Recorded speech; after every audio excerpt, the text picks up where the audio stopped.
Thanks for staying with us. Implementing all of EVSC's innovative programs across the district requires a hardworking, brilliant team of leaders. And joining me now is Dave Dimmett, EVSC's Chief Academic Officer, who is instrumental in making sure all of these programs are meeting students' needs. Dave, welcome. Thank you. A lot of work going on in the EVSC, and you're responsible for a lot of this work. Tell us some of the things that are happening around innovative school models and options for students. Sure. Well, we've really shifted our mindset locally in how we approach the delivery of education for our students.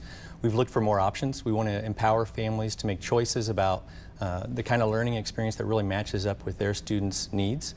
We also want to provide more opportunities for our students, and those are opportunities they can take advantage of immediately, but also paving the way for more successful post-secondary experiences and then everything that comes to them after that. You know, we've looked at new models. We talked about the Southern Indiana Career and Tech Center, which was a leader in innovative models for quite some time now in our community.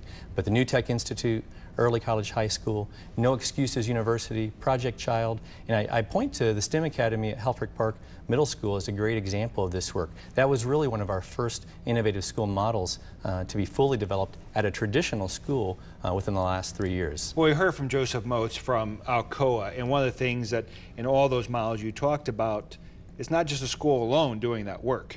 It requires partnerships. And as we advance things like STEM education in Helfrich Park, talk about some of those other partnerships that are critical to the success of those programs. Sure, and this work is our community's work, and we need to really tap every ounce of resource we have locally and then extend out state and nationally. Helfrich Park's a great example of that. We could not do what we're doing at the STEM Academy there without the help of our post-secondary partners, including not just Alcoa, but other businesses in the area of Vectren. I look to the work that's happening on the campus of the University of Southern Indiana. You know, we have 7th and 8th grade students who are getting lab experiences on the University of Southern Indiana, and that's really life-changing for them. And it's part of a really exciting element of our work around STEM education in the district. You know, we know that students who leave us prepared for STEM fields will enter careers with greater earnings potential. A recent study showed that students who are in professionals in STEM fields earn on average 70% higher salaries than their peers in other fields. They start at higher salaries, so it's really important for us to prepare students for those experiences. And a well-prepared student in STEM can be successful in any number of areas. Well, we heard from Project Lead the Way students, and Project Lead the Way is a dynamic program, and I myself, being an early adopter as a high school principal, bringing Project Lead the Way in, we've adopted in several of our schools. We just started the Medical Professionals Academy with Project Lead the Way, which is very exciting. But what this really comes down to is providing options for students. Absolutely. Why is that so important from your perspective? Well, we really believe, we understand that each learner is unique, and our delivery of instruction and our facilitation of their learning, trying to tap their potential, maximize that potential for them over a period of years, has to cater to their individual learning needs. We want to get them excited. At whatever stage in their education, getting excited about what you're learning, owning that is the ticket to the many successes in life that we hope that our students will experience. You know, one of the things that I think that is highly important for us is to focus on putting content back together. We've done discrete math, science, technology, and we really understand those content areas separately, but when we pull it back together through the experiences our students have had at Alcoa and through project-based learning, you know, life is lived in an integrated fashion, not in these discrete content areas.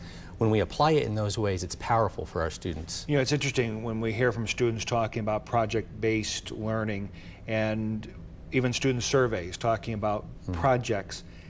That's really what we're talking about, isn't it? Where students are doing things, they're learning by doing, as opposed to learning by reading and the traditional content. Sure, absolutely, and we need to develop those essential skills. You know, I heard our guest earlier talk about communication, working collaboratively in teams. Those things, undoubtedly, those are the cornerstones of a solid education.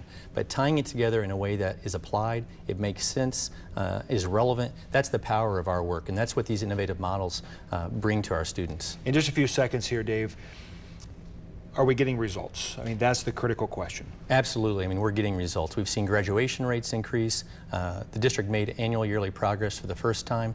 I think we're getting results in terms of what families are choosing to do. We see enrollment growing in the EVSC, one of the only urban districts in the region, in the state, with growing enrollment. That speaks volumes that parents are choosing to bring their kids to our schools. Well, congratulations. Thanks for all you're doing for our children. And coming up next, it's that time of year again. EVSC Summer Musical is just around the corner, and that means it's time for auditions. Everything you need to know is up next.